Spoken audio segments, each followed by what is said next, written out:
कुणाला हसवता नाही आले तरी चालेल, पण कुणाच्या रडण्याचं कारण होऊ नका. कुणाला घर बांधून देता येत नसेल तर नका बांधून देऊ, पण कुणाची झोपडी जाळू नका. कुणाच्या घरातला उजेड होता येत नसेल तर नका हो, पण कुणाच्या घरात अंधार करू नका. कुणाला जखम झालेली असेल मीठ मिरची त्याच्यावर चोळू नका. परत परत हे जीवन नाही बाबांनो. चांगलं करता येत नसेल तर नका करू, पण जो चांगलं करतोय त्याला आडवं जाऊ नका.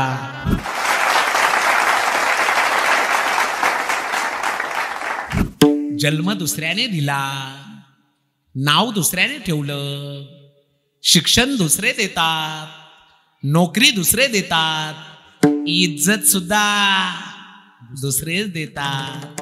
आयुष्यातली पहिली आणि शेवटची अंघोळ दुसरेच घालतात. मेल्यावर स्मशानात सुद्धा दुसरेच नेतात. संपत्ती सुद्धा दुसरेच वाटून घेतात.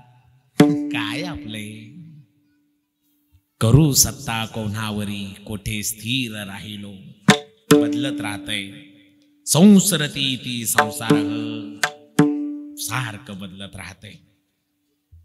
आणि म्हणून बाबांनो, अनंत जन्माचं दुःख भोगत आलोय. कधी घाडव झालो, कधी बैल झालो, कधी नालीतला किडा झालो. एक एक येऊनी कोटी कोटी फेरा, आणि मग लागे वारा मनुष्य देहाचा. अरे भजन करण्यासाठी हा नरदेव म्हणून संत आपल्याला जागे करत असतात. किती मोठ्या गाडीमध्ये फिरा, किती मोठ्या बंगल्यात, याचा हिशोब वरती होत नाही. हे सगळं जोपर्यंत जिवंत आहे तोपर्यंत कामाला येत. एकदा का श्वास निघून गेला याचा ना आपला संबंध तोडतो. मग तेथे नचले काही, सत्ता संपदा राहील ठाईचे ठाई. पुढे संचित जाईल ग्वाही, तुका म्हणे तैय महात्म्या. वरती काही चालत नाही. मृत्यू आला, बरं मृत्यू तर सगळ्यांना येणार, कोणी मरणार नाही असं आहे. सगळ्यांना मृत्यू येणार आहे. ऐका, मौत सबको आनी है, कोण से छूटा है. तू फना नहीं होगा ये ख्याल झूठा है. मौत ने जमाने को ये समा दिखा डाला. कैसे कैसे रुस्तुम को खाक में मिला डाला. याद रख सिकंदर हौसले तो आली थे. जब गया था दुनिया से दोनों हात खाली थे.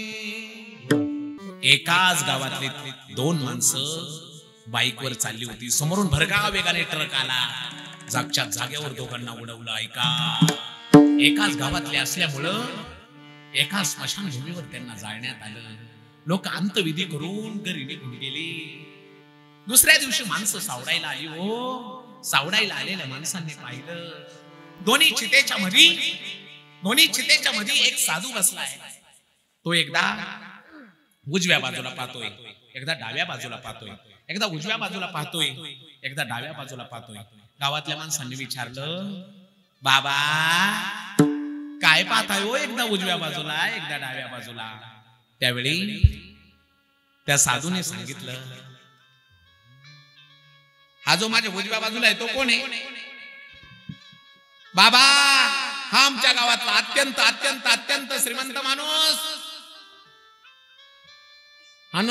हा जो डाव्या हाताला आहे तो बाबा हा आमच्या गावातला अत्यंत अत्यंत गरीब माणूस. बरं बरं बरं, हा श्रीमंत होता महाराज. श्रीमंत मग काय खात होता बाबा.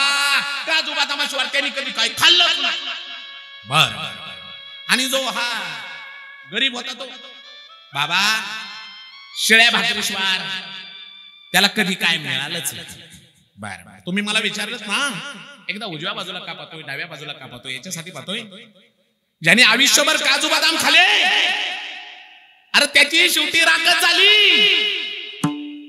ज्याने शिळ्या भाकरी खाल्या त्याची शेवटी राखच झाली.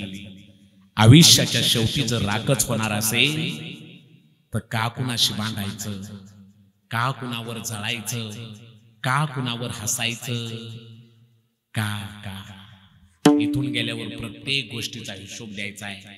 याच्यासाठी जन्म नाही मिळाला बाबांनो, जन्म मिळाला परमेश्वराचं भजन करण्यासाठी. आणि भजनच आपल्या बरोबर येतं, दुसरं काही नाही. सगळं इथंच राहतं. जागच्या जागी राहतील बाग बगी, ताडी गोडी माडी स्मशानी जळशील उघडा. काही आपल्या बरोबर येत नाही बाबांनो, केलेलं भजन बरोबर येतं. म्हणून भजन करावं.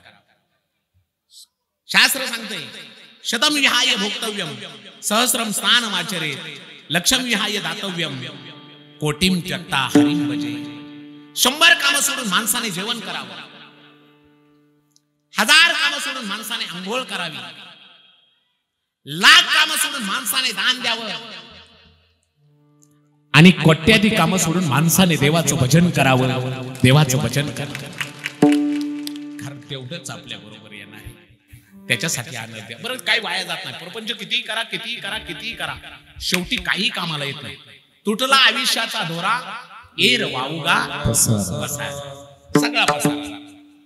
परमार्थ थोडा करा तेच महाधनी, परमार्थ हे महाधन जोडी देवाचे चरण व्हावया जतन हे उपाय लावाचे.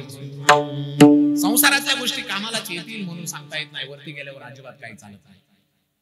परमार्थ थोडा करा, काहीच वाया जात नाही. मी एक दृष्टांत विनोदाने सांगत असतो. एक शेठजी करोडपती होता. फक्त लक्ष देऊन ऐका, कधी कीर्तन संपलं तुम्हाला कळून देणार नाही. ऐका. एक शेठजी होता, शेठजी करोडपती, जमीन इस्टेट, गाड्या, बंगला. पण कीर्तन भजन म्हणलं की त्याच्या अंगावर काटा. मंदिरात जायचं म्हणलं की अंगावर काटा. नाही जायचं बाबा मंदिरात. त्या परमेश्वराने जन्म दिलाय, मंदिरात जायला पाहिजे. मी सांगत असतो, एक आंधळा व्यक्ती रोज मंदिरात जायचा. मंदिरात जाणाऱ्या आंधळ्या व्यक्तीला कट्ट्यावर बसलेले लोक म्हणले, ए आंधळ्या, उठला नाही की निघाला मंदिराकडे, तुला काय देव दिसणार आहे का? आंधळ्या व्यक्तीने दिलेलं उत्तर आज घरी घेऊन जा. तो आंधळा व्यक्ती म्हणतोय, मला चांगलं माहिती आहे, मी दोन्ही डोळ्याने आंधळा आहे, मला देव दिसणार नाही, मला मंदिर दिसणार नाही, मला मंदिराचा कळस दिसणार नाही, मला मूर्ती दिसणार नाही. पण मी देवाला पाहायला मंदिरात जात नाही, मी मूर्ती पाहायला मंदिरात जात नाही, मी कळस पाहायला मंदिरात जात नाही, मी मंदिर पाहायला मंदिरात जात नाही, मी देवाला पाहायला मंदिरात जात नाही, मी मंदिरात आलेलं माझ्या देवाने पाहावं म्हणून रोज मंदिरात जातोय, म्हणून रोज मंदिरात जातोय. देव प्रत्येक गोष्ट पाहतो म्हणून त्यांनी हे सगळं दिलंय, सगळं त्यांनी दिलंय. हो, एक शेठजी करोडपती होते, जमीन जायदाद इस्टेट गाडी बंगला सगळं. पण कीर्तन भजन म्हणलं की त्याच्या अंगावर काट. एक दिवस पत्नी म्हणली, मालक 11 वर्ष झाली आपल्या सप्त्याला, सगळं गाव कीर्तनाला येतंय, तुम्ही काय घरी बसलाय? देवाने एवढी संपत्ती दिली, जमीन जायदाद दिली, इस्टेट दिली, आणि तुम्ही घरी बसताय. मालक जा हो, संपूर्ण मंडप फुल भरतोय. हो जा, हो जा जा जा जा. लांबून लांबून महाराज कीर्तन करण्यासाठी येतात. शेठजी करोडपती होता पण बायकोच्या ऐकण्यातला होता. शेठजी म्हणला, कधी कीर्तनाला गेलो नाही, कधी भजनाला गेलो नाही, पण तू म्हणते सर आज मी कीर्तनाला जातो. शेठजी कीर्तनाला निघाला, पांढरे कपडे, टारचे कपडे घातले, निघाला कीर्तनाला. ऐका, गेटवर सगळे कार्यकर्ते स्वागत करत होते, या बसा, या बसा, या बसा. 5-6 कार्यकर्त्यांनी पाहिलं, कोणतरी टारचे कपडे घालून आले, पांढरे कपडे, लांबूनच पाहिलं. एक जण म्हणला, कोण असेल रे, लईच नटून आले. दुसरा म्हणला, शेठजी सारखा दिसतोय. तिसरा म्हणला, तो काय मंदिराकडे येणार नाही. चौथ्याने जरा बारकाईने पाहिलं. चौथा म्हणला, अरे शेठजी. 5-6 कार्यकर्ते पळत गेले, शेठजी या म्हणून आणलं. मोठा माणूस आहे, मागं पुढे बसवता आणला आणि कीर्तन करायच्या पुढेच बसावं. कीर्तन करायच्या पुढे बसवला. महाराज आले, विना घेतला, रामकृष्ण हरी सुरू केलं. पण कधीच कीर्तन न ऐकल्यामुळं, कधी मंदिरात न गेल्यामुळं, परमेश्वराची भक्ती न केल्याचा परिणाम महाराज आले, रामकृष्ण हरी सुरू केला. कैसे प्राप्तीचे वेळे निदैव आंधळेपणाचे डोळे. ऐका, असता आपुले डोळे आपणच जाते. ऐका ऐका, काहीतरी मिळायच्या टायमाला झोप लागते माणसाला. महाराज आले, रामकृष्ण हरी सुरू केलं. रामकृष्ण हरी सुरू केल्या केल्या परिणाम, झोपला ना शेठजी. अगो झोपलाच नाही, घोरायला लागला. आता कुणाची हिंमत होते शेठजीला उठवायची? लोक म्हणले झोपू द्या, आपण नाही उठवणार. कीर्तन संपलं, सगळी लोक घरी निघून गेली, तरी शेठजी झोपल्यालाच. लोक म्हणले आपण नाही उठवणार, झोपू द्या. मंडपात फक्त विनेकरी कडक होता. राग आला, पहिल्यांदाच बाबा आलाय नाही तर येऊन झोपलाय. विनेकऱ्यांनी आवाज दिला, ऐका. कार्यकर्ते पहिले म्हणले या, नंतर पुढे जाऊन म्हणले बसा. आणि विनेकरी म्हटला ओ शेठजी उडा. मग शेठजी उठलाय, पाहतोय तर मंडपात माणूसच नाही. अरे माणसं कुठे गेली? संपलं कीर्तन शेठजी, 15 मिनिटं झाले, सगळी लोक घरी निघून गेली, तुम्ही आलाय तसे झोपलाय, गार झोपलाय. काय रे बाबा, घरी 2-2 गोळ्या खाऊन झोप लागत नाही, पण काय महाराजाचं कीर्तन होतं, लगेच गार झोप लागली. आता विनेकरी म्हणला काय बोलता मोठ्या माणसाला? विनेकरी रागाने म्हणला जा. जा म्हणल्यानंतर शेठजी घरी आला, पण शेठजीची पत्नी झोपली नव्हती, जागी होती. पहिल्यांदाच बाबा कीर्तनाला गेलाय, कोणतं उदाहरण ऐकतोय, कोणता मंत्र घेतोय हे विचारायला जागी होती. शेठजी आल्या पत्नीने सांगितलं मालक सगळं बाजूला राहू द्या, मला अगोदर सांगा आज कीर्तनात काय ऐकलं, कोणता मंत्र घेतला? शेठजीने सांगितलं अगं घरी 2-2 गोळ्या खाऊन झोप लागत नाही, गेलो ना असा गार झोपलो, गोळ्या खाऊन सुद्धा एवढी गार झोप लागत नाही, इतकी गार झोप लागली. काय हो मालक, पहिल्यांदा कीर्तनाला गेला तिथं जाऊन झोपलात का हो? पण असं कसं होईल, 2 तासाचं कीर्तन असतं, 2 तास तुम्ही सगळा वेळ कसं झोपसाल? मालक परमार्थातलं काही वाया जात नाही हो, एखादा शब्द तरी महाराजांच्या तोंडचा ऐकला असेल ना हो, आठवणा हो, आठवणा हो, आठवणा हो. शेठजीने सांगितलं मला काहीच आठवत नाही, मी गेल्या गेल्याची झोपलो, कीर्तन झाल्यावर 15 मिनिटांनी विनेकरांनी उठवलं. मालक असं नका बोलू, अहो परमार्थातलं काही वाया जात नाही. मालक एखादा शब्द तरी तिथला आठवत असेल, आठवणा हो, आठवणा हो मालक, आठवा आठवा आठवा. शेठजीने सांगितलं मला काहीच आठवत नाही, हा मला एवढं आठवतंय, मी गेल्या गेल्या कार्यकर्ते मला म्हणले मला पुढे नेला, पुढे नेऊन मला म्हणले बसा, आणि जाताना विनेकरी म्हणला जा. मला 3 शब्द आठवतात, कोणते कोणते? या, बसा, जा. माता म्हणले ना कोणता कोणता? वाह. पण शेठजीच्या पत्नीला तेवढं बी नवल वाटलं. माय 3 का वायना शब्द घेऊन तिथून आलाय, परमार्थातलं काही वाया जात नाही, त्या 3 शब्दाचा जप करा, कल्याण होईल. आता शेठजी पत्नीच्या ऐकण्यातला होता, कीर्तनात फुल झोप झालती, घरी कुठं झोप लागती. बसला मंत्र म्हणत बसा, जा, या, बसा, जा. 2 वाजेपर्यंत मंत्र चालू. पण खरंच सांगतो परमार्थातलं काही वाया जात नाही, तुम्ही काही करा कुठून तरी फळ मिळतच. 2 वाजता प्रसंग असा घडला, शेठजीच्या घरावर 5-6 चोरांनी दरोडा टाकला. चोरांनी पहिला पाऊल घरात टाकल्या तिकडे शेठजीचं चालूच होतं. चोर म्हणले आलेलं पाहिलं काय जुने, खाली बसा खाली बसा खाली बसा. सगळे चोर खाली बसले. चोर खाली बसल्यावर शेठजीचं तिकडे चालूच होतं, बसा. चोर म्हणले आलेलं पाहिलं बसल्याला पाहिलं काय खरं नाही, पळा पळा पळा पळा पळा पळा पळा. चोर पळायला लागली तसं शेठजीने 3रा शब्द म्हणला जा. चोर म्हणली आलेलं पाहिलंय बसलेलं पाहिलं, एवढ्या मोठ्याने जा म्हणतंय म्हणजे शेठजीने आपल्याला पाहिलंय, आणि उद्या काय आपलं खरं नाही, मोठा माणूस आहे, जगणं मुश्किल होईल.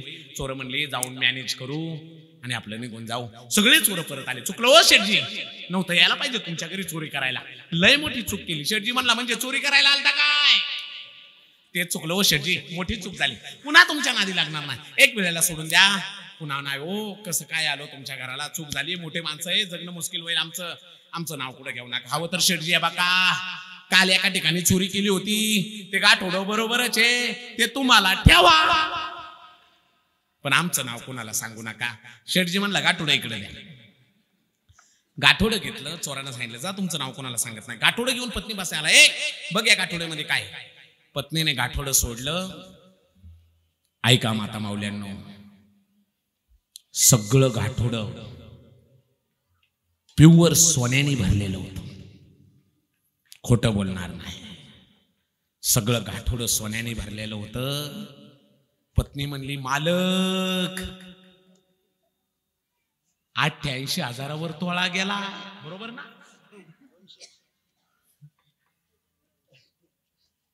कुठून आलं हे? शेठजी म्हणला, हे आजच्या कीर्तनाचं फळ आहे. आजच्या कीर्तनाचं फळ. अगं तू मला त्या कीर्तनातल्या 3 शब्दाचा जप करायला लावलास. या बसा जा. मी म्हणत बसलो, चोर आले. मी म्हटलं या. चोर बसले. मी म्हटलं बसा. चोर जायला लागले. मी म्हटलं जा.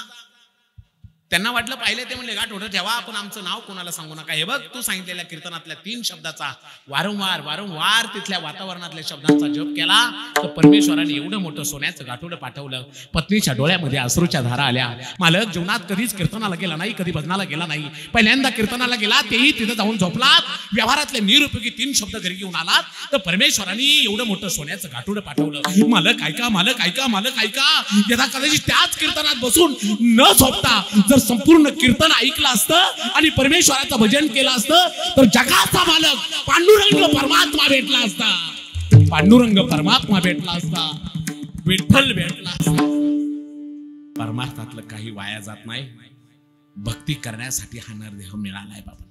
फक्त प्रपंच चांगला केला म्हणजे जीवन सार्थक झालं नाहीये बाबांनो. प्रपंचामध्ये चांगलं वागलंच पाहिजे, चांगलं केलंच पाहिजे, कारण त्याचाही हिशोब वरती गेल्यावर द्यायचा आहे.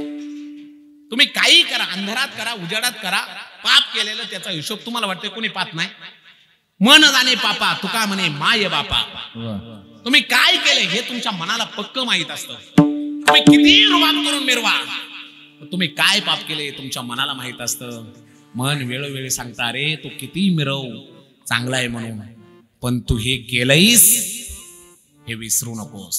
आणि इथून गेल्यावर हिशोब द्यायचा आहे. पण हा नरदेह भजनासाठी मिळालाय. आणि जो भजन करतो त्याला भक्त म्हणत असतात. तो भक्त कसा असतो? माझा थोडा वेळ राहिलाय, फक्त 30 मिनिटं राहिलेत, कधी कीर्तन संपलं तुम्हाला कळून देणार. लक्ष देऊ नाही. जो भक्ती करतो त्याला भक्त म्हणत असतात. खरा भक्त असा असतो, कितीही संकट येऊ द्या, एकदा परमेश्वराच्या मार्गाला लागला माग सरत नाही. अडचणी येतात. जो परमेश्वराच्या मार्गाला जातो ना, चांगल्या वाटेवर चालताना अडचणी येतात, खूप अडचणी येतात. तरी पण चांगल्या माणसाने थांबायचं नसतं, चालायचं असतं. लोक नावं ठेवतील, अनेक मोठमोठी संकट देईल, परमेश्वरच देईल, कारण त्याची खून आहे. त्याच्या मार्गावर चाललं की थोडस वाटोळ करतो. देवाची ती खून आला ज्याच्या घरात, त्याच्या पडे चिरा संसाराची. परीक्षा घेत असतो परमेश्वर, तरी चालायचं असतंय. देवाची ती खून करावे वाटोळे, आपणा लागी वेगळे होऊ नये दी. देव भक्ता लागी करू नये दी संसार, अंगे वारावार लावून ठेवी, तरी चालायचं असतं. देह जाऊ अथवा राहो, पांडुरंगी दुरुड भाऊ. चालायचं असतंय. अरे हिमालयामध्ये ते साधू जातात, कावळे येऊन अंगावर बसतात, मासाचा लचका तोडतात, तरी ते साधू लोक विचलित होत नाही. त्यांनी त्यांच्या जीवनामधलं ध्येय ठरवलं असतं, एक दिवस त्या परमेश्वराला पाहायचंय. ते त्या कावळ्यांना सांगतात, ए कावळ्यांनो, संपूर्ण शरीराचं मांस खा, पण आमच्या 2 डोळ्यांना खाऊ नका, कारण 2 डोळ्यांनी आणखी त्या परमेश्वराला पाहिलं नाही. आणि त्या परमेश्वराला न पाहता जर हे शरीर जाईल तर आयुष्य वाया जाईल. ते त्या कावळ्यांना सांगतात, कागा सबतन खाइयो,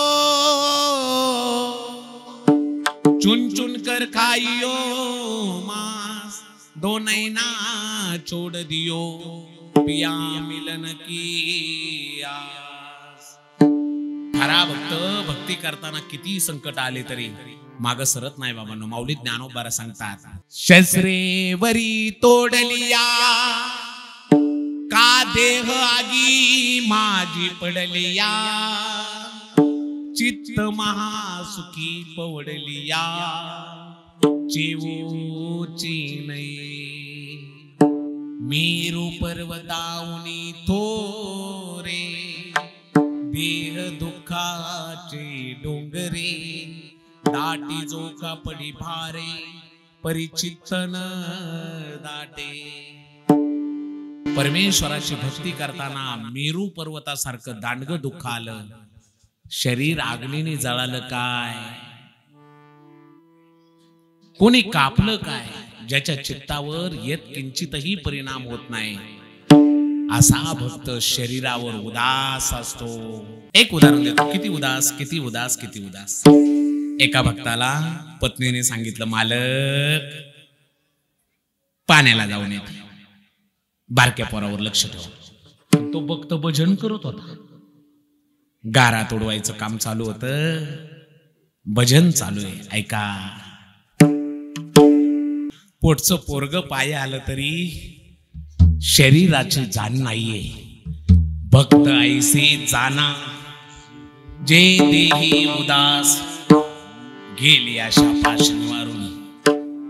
लोभी पुरुषासाठी पैसा हे सर्वस्व असतं, कामी पुरुषासाठी स्त्री हे सर्वस्व असतं.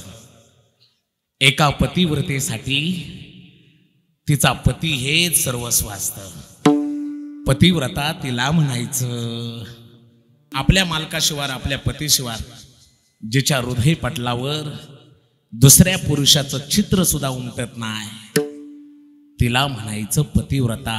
असं वागलं तुका म्हणे पतिव्रता, तिची देवावरी सत्ता. पतिव्रतेचे हृदय जैसे, पती वाचोनी आणून स्पर्शे. तिचा पती सर्वस्व असतो.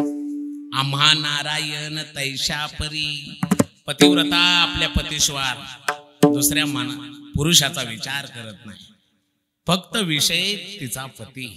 निष्ठुरा, तुला कोणी दुसरं मिळालं खरे? अरे तू राहू शकतोस रे आमच्याशिवाय, पण आम्ही नाही ना तुझ्याशिवाय राहू शकणार. कृष्णा, कधी येशील रे भेटायला, कधी येशील भेटायला? ऐका बाबा, ऐका.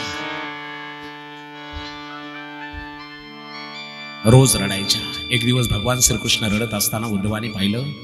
कृष्णाने सांगितलं, जा उद्धवा, समजून ये त्यांना, समजून ये.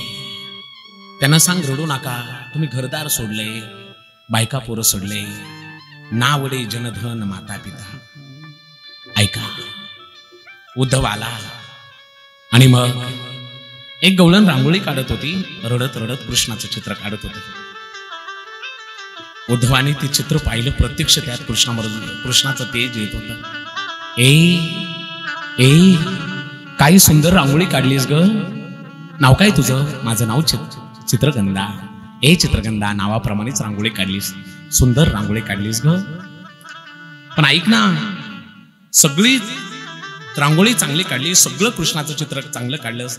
हुबेहूब कुरळे केश, डोक्यावर मयूरपुच्छ, खांद्यावर कांबळी, तोंडामध्ये बासरी, सगळं चांगलं काढलंस. पण एक चूक केली चित्रामध्ये. गवळणीने वरती पाहिलं रडत रडत. कोण तू? मी भगवान श्रीकृष्णाचा मित्र उद्धव. काय चुकलं माझ्या चित्रामध्ये? रागू नको चित्रगंधा, सगळं चित्र चांगलं काढलंस, पण चित्रामध्ये पाय काढायला विसरलीच कृष्णाचं. त्यावेळी ते गवळण हुंदका देऊ देऊ रडत रडत बोलते, उद्धवा, पाय काढायला विसरले नाही, मुद्दाम पाय काढले नाही का ग? मुद्दाम काय पाय का नाही काढले? उद्धवा, अरे त्या आधीच्या कृष्णाला पाय होते म्हणूनच निष्ठूर पळून निघून गेला, परत आला नाही. आता या चित्रातल्या कृष्णाला पाय काढलं तर इथूनही पळून निघून जाईल, आणि तो पळून गेल्यावर ध्यान कुणाचं करू, चिंतन कुणाचं करू, म्हणून मुद्दाम पाय काढले नाही, मुद्दाम पाय काढले नाही. आयुष्याच्या वाटेवर तुम्हाला लाखो माणसं भेटतील, प्रत्येक माणूस वेगळा, प्रत्येकाची विचारसरणी वेगळी. बापासारखा मुलगा नसतो, मुलासारखी सून नसते. नातं नवरा बायकोचे का असाना, भांड्याला भांडे लागतच असते. पटले जरी नाही, गाडी मात्र हाकायची असते. बोलणे बंद करून वाद करून संसाराचे गणित चुकायचे नसते. माणसं ही झाडाच्या पानासारखी असतात, एकदा तुटली ना त्यांची हिरवळ कायमची निघून जाते बाबांनो, त्यांची हिरवळ कायमची निघून जाते. आपल्याच माणसाचे किती दिवस भांडायचं. काही गोष्टी धरायच्या असतात, काही गोष्टी सोडायच्या असतात. एखाद्या गोष्टीत बिनसलं म्हणून नाती कायमची तोडायची नसतात. आपल्याच माणसाविषयी आपण म्हणतो बाबांनो, त्यांनी माझं असं केलंय, मी ना त्याची जिरवणार, त्याचा करेक्ट कार्यक्रम करणार. अरे किती दिवस कोणाचा करेक्ट कार्यक्रम करणार? एक दिवस असा कार्यक्रम होईल, असा कार्यक्रम होईल. कार्यक्रम तुमचा असेल पण त्या कार्यक्रमात तुम्ही हजर नसाल. तो शेवटचा कार्यक्रम, मृत्यू. कार्यक्रम तुमचा असेल, सगळे असतील पण तुम्ही हजर नसाल. त्याही कार्यक्रमाची जाणीव ठेवा. ऐका, का कोणाला नावं ठेवायचं? का आपल्याच माणसाची वाद घालायचा?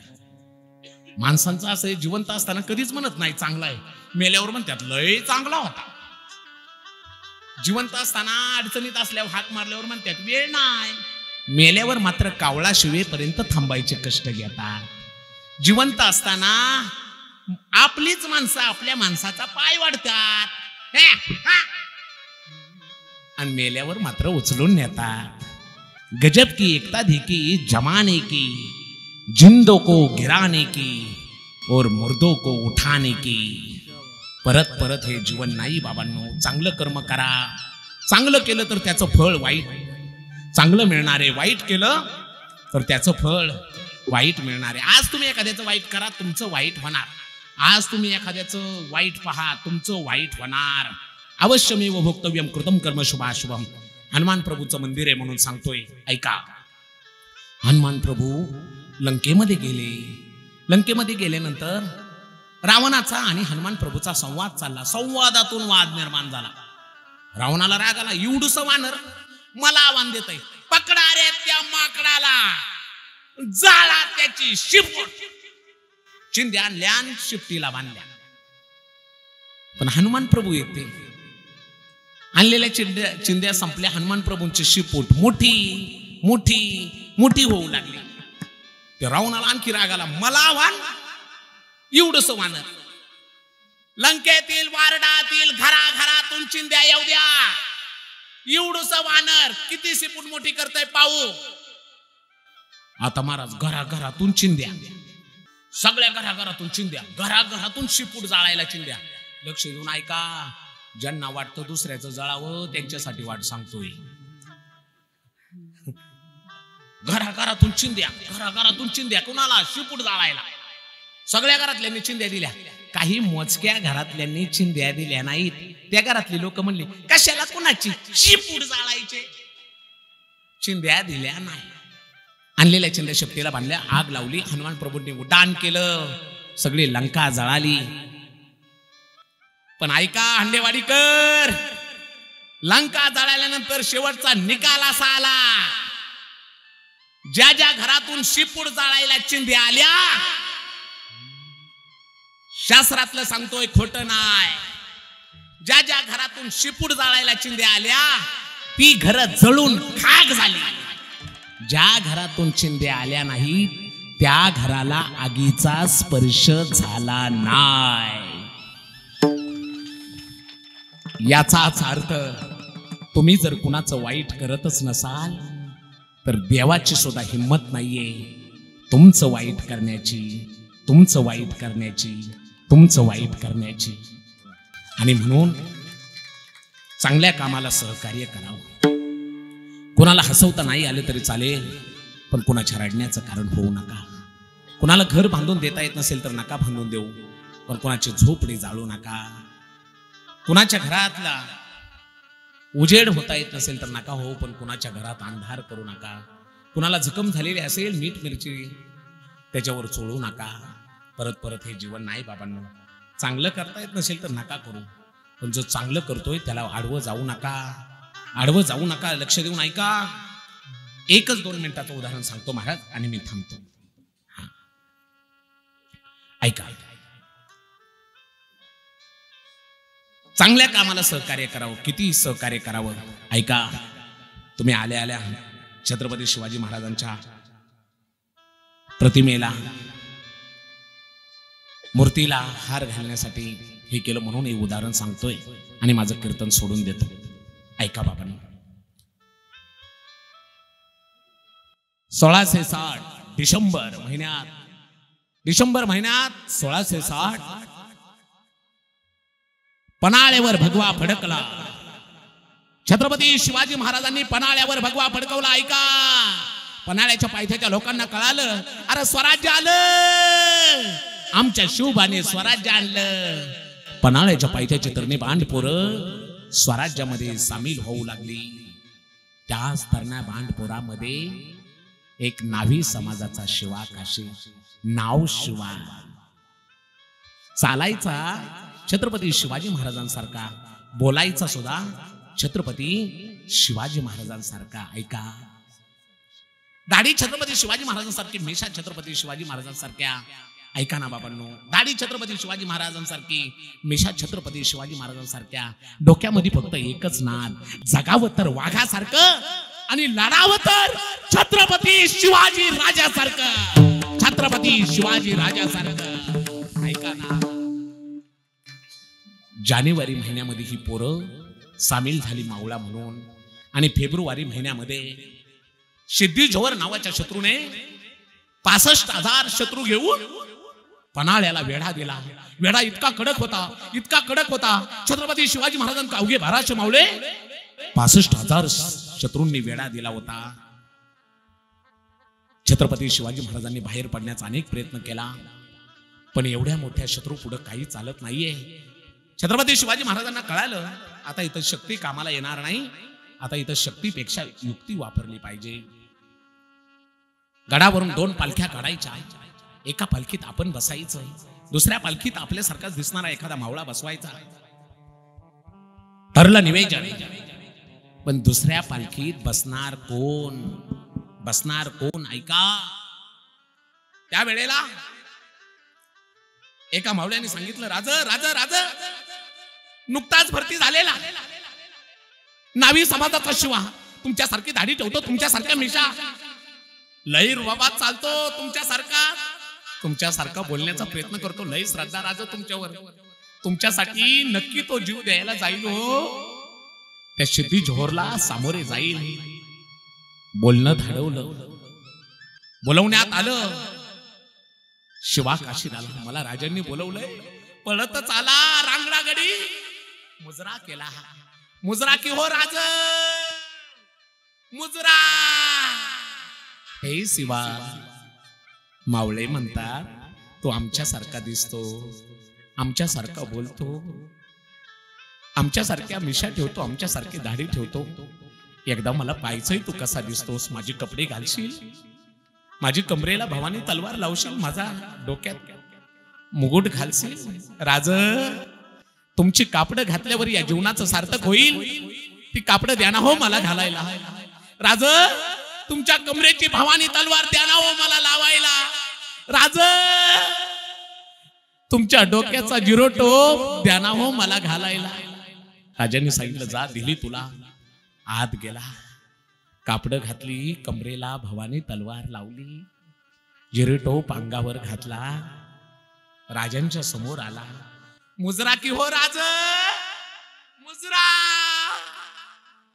ए शिवा, माझी कापड घातलीस, माझी कमरेला भवानी तलवार लावलीस, जिरेटोप घातलास, पण हे समद घालून तुला जिथं जायचंय तिथं गेल्यावर तुला बक्षीस काय मिळणार आहे माहितीये का? वय राज, समद माहितीये.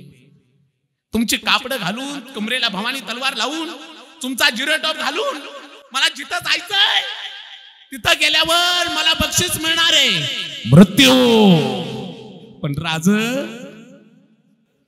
काय माझं भाग्य असं, काय मी पुण्याई केली असं की आज ही सेवा माझ्या वाट्याला मिळते. राज, शिवा काशीत म्हणून जगण्यापेक्षा छत्रपती शिवाजी महाराज म्हणून मेलेलं काय वाईट आहे, काय वाईट आहे राज, काय वाईट. बोला ना हो राज, द्या ना हो आदेश, सांगा ना हो राज, कधी जायचं, बोला ना राज, आदेश द्या. तह करण्यात आला बाबांनो. जाण्याचा दिवस ठरला. निघाल्या 2 पालख्या. एका पालखीमध्ये छत्रपती शिवाजी राजे बसले, दुसऱ्या पालखीमध्ये शिवा नावी बसला आहे. निघाल्या दोन्ही मार्गाला पालख्या. ऐका ऐका ऐका ऐका ऐका ऐका. काही मावळे शिवा बरोबर आहेत, काही मावळे छत्रपती शिवाजी महाराजांबरोबर आहेत. दोन्ही मार्गाला दोन्ही पालख्या. जे मावळे शिवा बरोबर चालले होते ते आनंदाने हसत चालले होते. अरे स्वराज्याच्या कामी येतोय. जे मावळे छत्रपती शिवाजी महाराजांबरोबर चालले होते ते मावळे रडत होते. का रडत होते माहितीये का?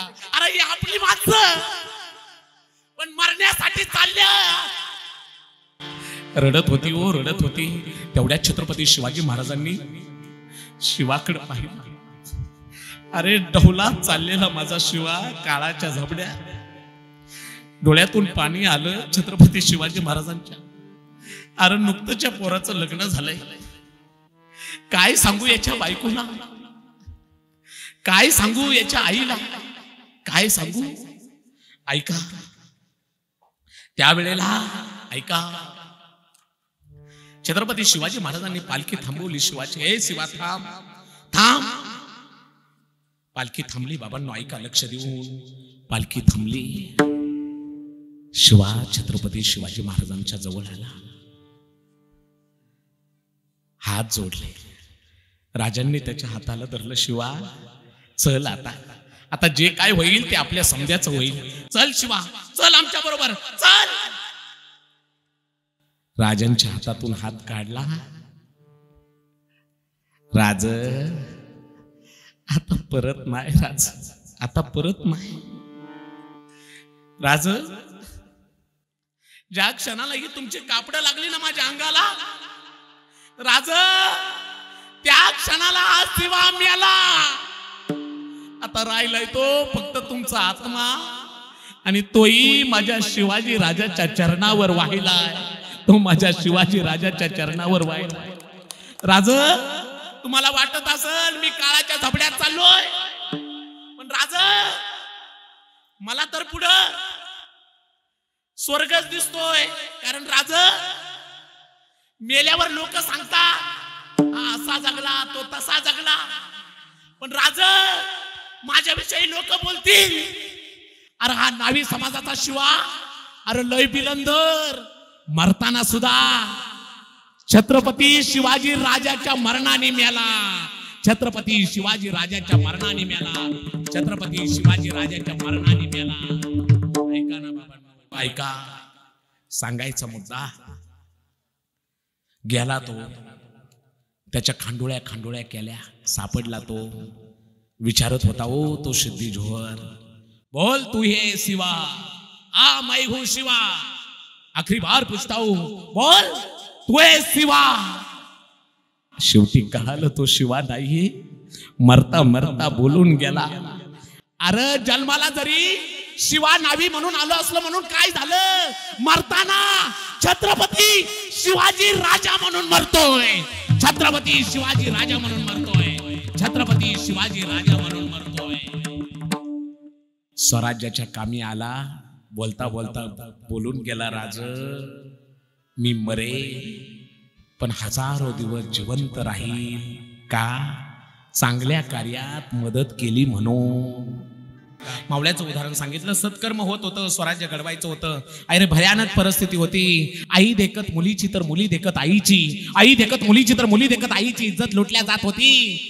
अरे भयानक परिस्थिती होती. आज आपण कीर्तनात सुद्धा बसलो नसतो. लोक म्हणतात तुम्ही छत्रपती शिवाजी महाराज सांगतात, छत्रपती शिवाजी महाराज काय देव होते का? मी त्यांना सांगतो छत्रपती शिवाजी महाराज देव होते का नाही मला माहित नाही, पण आज जर आपण मंदिरात आहे, आज जर आपण कीर्तन भजन करत आहे, आज जर आपला हिंदू धर्म आहे, तर तो फक्त माझ्या छत्रपती शिवाजी राजांमुळे, छत्रपती शिवाजी महाराजांमुळे. ऐका, ज्याची कीर्ती महाराष्ट्रात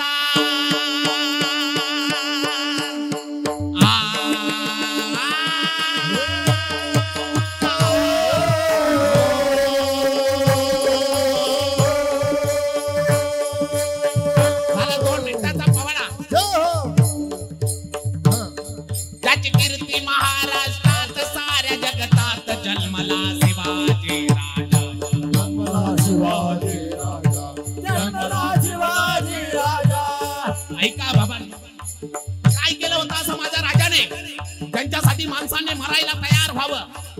ऐका बाबांनो, छत्रपती शिवाजी महाराज जन्माला आल्यानंतर मावळ्यांना आनंद होईल याच्यामध्ये काय नवलय? अरे रयतेला आनंद होईल याच्यामध्ये काय नवलय? इथल्या सह्याद्रीच्या कणाकणातून, इथल्या मातीतून सुगंध निघाला. लाल मातीच्या कणाकणातून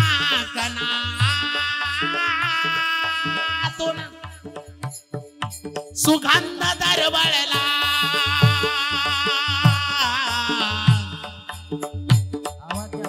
सुगंध दरवळीला जिजाईच्या पोटी बाळ शोभा जन्मला. हर हर महादेव, हर हर महादेव, हर हर महादेव, हर हर महादेव, हर हर महादेव, हर हर महादेव, हर हर महादेव. रयतेच्या या रक्षणासाठी उचलली तलवार. दुश्मनांना ठार करोनी केले बहुपकार. केले बहुपकार, केले बहुपकार. केलेल्या त्या उपकाराची, केलेल्या त्या उपकाराची देव जरा रे जा. मावळ्या तुला रे माझ्या शिवरायाची.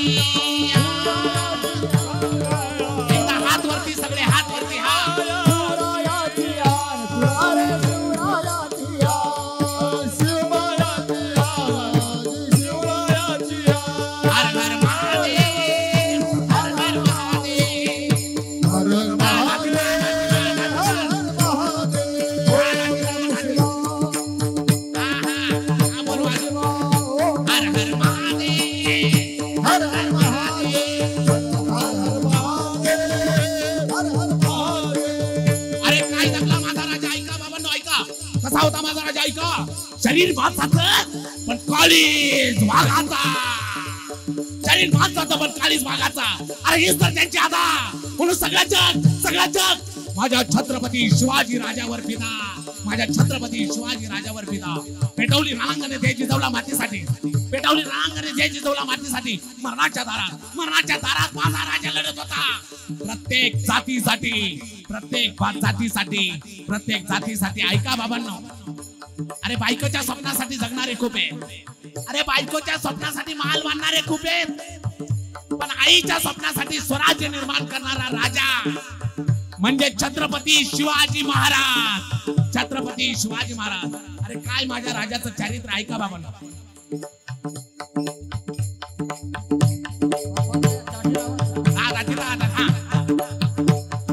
काळ्या रातीत तळपत होता तिच्या रूपाचा उन्हा. अशीच देखणी होती एका मुसलमानाची सुना. त्या तरुणीला आई म्हणाला. ऐका बाबांनो, आज महिला दिन आहे, महिला दिन. ऐका, छत्रपती शिवाजी महाराज होणं म्हणजे चंद्रकोर लावणं म्हणजे छत्रपती शिवाजी महाराज होणं नाहीये. या फुलाला छत्रपती शिवाजी महाराजांचं नाव, त्या फुलाला जिजाऊंचं नाव. फुलाला, रस्त्याला महापुरुषांची नावं जरूर द्यावी, पण महापुरुषांनी घालून दिलेल्या मार्गाने चालावं. त्या वेळेला महापुरुषांना आनंद होईल. ऐका बाबांनो, माझा राजा प्रत्येक महिलेचा आदर करायचा आहे. काळ्या रातीत तळपत होता तिच्या रूपाचा उन्हा. अशी देखणी होती एका मुसलमानाची सुना. त्या तरुणीला आई म्हणाला, त्या तरुणीला आई म्हणाला, राजा तो सिलवान, राजा तो सिलवान. म्हणून आनंदाने नांदत होते हिंदू मुसलमान. हिंदू मुसलमान, हिंदू मुसलमान, हिंदू मुसलमान, हिंदू मुसलमान, हिंदू मुसलमान, हिंदू मुसलमान.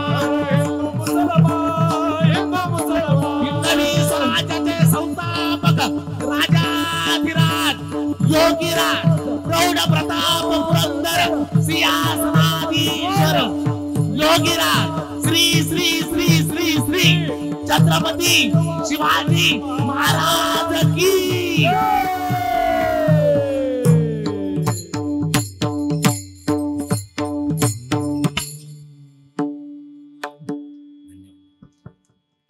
मी नसरापूरला एक अनाथ आश्रम चालवत असतो. तिथं मी आई वडील नसलेली मुलं सांभाळत असतो. जर आई वडील नसलेली मुलं तुमच्या संपर्कात असतील तर आमच्या आश्रमामध्ये पाठवा. एक 5-10 मिनिटं जास्त झाले, पण 1 मिनिटाची सूचना सांगतो आणि मी थांबतो. थोडा विक्को द्या बोलता. आपण सर्वजण आजपर्यंत माझ्या हांडेवाडीने खूप प्रेम केलं. सुरुवातीला म्हणजे आपल्याच गावचे मोहनराव हांडे, कुठून माझी रील्स काही वगैरे पाहिले असेल, अनेक मंडळी किंवा कोणीतरी सांगितलं असेल, आश्रमवाले काय पाहिजे महाराज तुम्हाला? मला माझ्या वडिलांच्या स्मरणार्थ काहीतरी द्यायचंय. साहेब मी कोणाला काही मागत नाही हो, पण माझी पोरं पकवास शिकतात, पकवास कमी आहेत, मी एकटा सगळ्यांना पकवास घेऊ शकत नाही. आपल्या वडिलांच्या स्मरणार्थ मला काही पकवास घेऊन द्याल? मला वाटलं 1-2 देत्या किंवा एखादा देत्या. एक दिला तरी साहेब लय होईल आहो, मला एका पोराचं शिक्षण पुढे चालू राहील. बरं काय त्यांनी माझा शब्द ऐकले, महाराज माझ्या वडिलांच्या स्मरणार्थ तुम्हाला 6 पकवास देतो. त्यांनी 6 पकवास त्या आश्रमातल्या मुलांसाठी दिले. वारंवार खूप प्रेम केलं त्या माणसाने माझ्यावर. मी सामान्य माणूस आहे, पण खूप प्रेम केलं. सगळीच मंडळी भैरवनाथ फंड हंडेवाडी यांनी सुद्धा आजपर्यंत मला लाखो रुपयाची मदत केलेली आहे. त्या भैरवनाथ फंडाला सुद्धा मनापासून धन्यवाद. त्या फंडाने ठरवलं इकडं तिकडं मदत करण्यापेक्षा अरे आई वडील नसलेली ही लेकरे, त्यांना आपण मदत करायची. ती फंडा सगळे आले, त्यांनी मला मदत केली. मी काय त्यांचं फक्त एक त्या ऋणातून मुक्त कधी होऊ शकत नाही, पण थोडंसं बोलावं म्हणून बोलतोय. सगळ्यांनी मला मदत केली. कुणी वाढदिवस साजरा केला, झांबरे साहेब असतील, आमचे प्रवीणजी बडदे आले. दिवाळी होती, सगळी पोरं आमच्या घरी. त्या माणसाने ती पोरं पाहिली, छोटी छोटी पोरं, खूप छोटी. या काही सगळी मागे आहेत ना, आई वडील वारलेली पोरं. माऊली इकडे या बघा, अशी छोटी छोटी पोरं. ह्याचे वडील वारले, आईने दुसरं लग्न केलं.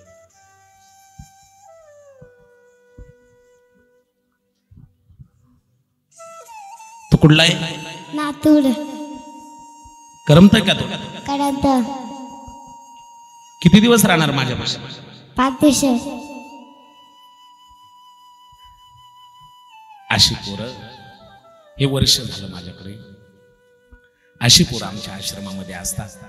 अनेकांनी मला ते प्रवीणराव बर्देंनी पाहिलं, ही पोरं दिवाळीला येत आहेत. दिवाळीच्या ऐन दिवशी ते आलते आणि फटाके नाहीत, काय नाही. पाहिलं असतील, माझ्यापाशी आले. तो गेला माणूस, त्यांनी जवळजवळ 1.5 लाख रुपयाचे फटाके रडूनच गेले आश्रमातून. आणि या पोरांसाठी फटाके आणले. त्यावेळेला या पोरांनी एवढी दिवाळी यंदाची आनंदात केली, मी एवढ्यांना फटाके देऊ शकत नव्हतो. काय किती देऊन देणार आहे? त्यांनाही धन्यवाद. पण ही सगळी मंडळी इतकी छान आहेत. माझ्यावर त्यांची इच्छा होती की एक वेळेला यावं, कीर्तन करावं. अशी 68 मुलं माझ्या आश्रमामध्ये आहेत. हे बघा, काही मागे तिकडे रे बाळा, लांब लांबचे. तू कुठला आहे? अमरावती. बोलतो. रामकृष्ण आर्य. माझे नाव कार्तिक दिनेश देशमुख. मी एकटा 6वी शिकतो. माझे गाव अमरावती. माझी मम्मी सोडून गेले, माझे पप्पा वारले. मला आजी सांभाळायची. आजीची परिस्थिती नव्हती म्हणून मला गुरुजींकडे टाकलं. गुरुजी आम्हाला खूप लाड करतात, कबड्डीपासून कशापासून कमी पडून देत नाही. सगळी अशीच मुलं आहेत. खूप धन्यवाद. माझ्या मोहनराव हांडेंनी हे सगळं परिवार मला जोडून दिला, हांडेवाडी जोडून दिली. कधी मरेपर्यंत मी विसरणार नाही. लक्ष राहू द्या, कोणता स्वार्थ नाही. रोज कीर्तन करतो, त्यातून मिळालेल्या पैशातून किंवा कीर्तनाला गेल्यावर कोणी देणगी दिली त्याच्यातून हा आश्रम चालतो. कसला स्वार्थ नाही. कोणता कीर्तनकार कशासाठी कीर्तन करत असेल, पण नारदाच्या गादीवर बोलतोय, मी रोज कीर्तन करतो या अनाथ मुलांचं पोट भरावं म्हणून आणि यांचं शिक्षण व्हावं म्हणून. कसला स्वार्थ नाही. उलट मी विचार केला, एवढी पोरं झाले, ती माझ्याकडे मायबापाच्या नजरेने पाहतात. आणि मी लग्न केलं तर मी माझ्या बायका पोरांचा विचार करेल आणि या मुलांकडे दुर्लक्ष होईल. म्हणून माझ्या जीवनामध्ये संकल्प केला की आपण लग्न करायचं नाही. लग्न न करता संन्यास घेऊन माझं संपूर्ण जीवन मी अनाथ मुलांसाठी समर्पित केलेलं आहे. लक्ष राहू द्या. एवढंच या ठिकाणी सांगतो. शेवेला माझ्या पूर्ण विराम.